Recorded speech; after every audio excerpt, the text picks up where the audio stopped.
I want to be royalty. I want to have power. So I'm learning about all of the monarchs in England, throughout history. The conquerors and the ones that inherited all of their wealth and glory. I guess I plan to do both. King Edward IV of the House of York reigned from 1461 to 1470 and from 1471 to 1483. His reign was interrupted when he was forced to get out of town in 1470 when the 16th Earl of Warwick, Richard Neville, betrayed him.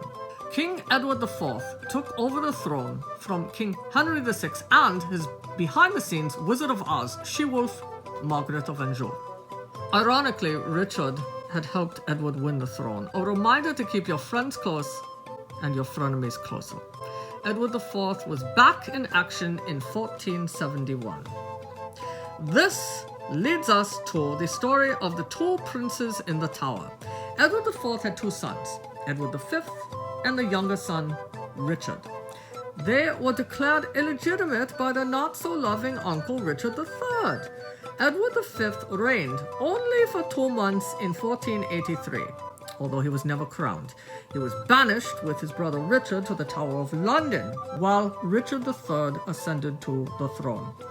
What happened to the brothers remains a mystery. We don't know how old Edward V really was when he died, because he and his brother, they just kind of disappeared. He may have been 12. The fate of Edward V and his brother is unknown, but it is popularly believed that they were murdered by their uncle, King Richard III. They basically completely disappeared from public view in 1483.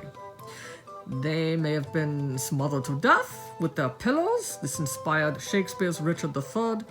But another theory is that Edward simply died of an illness as he was regularly visited by a doctor.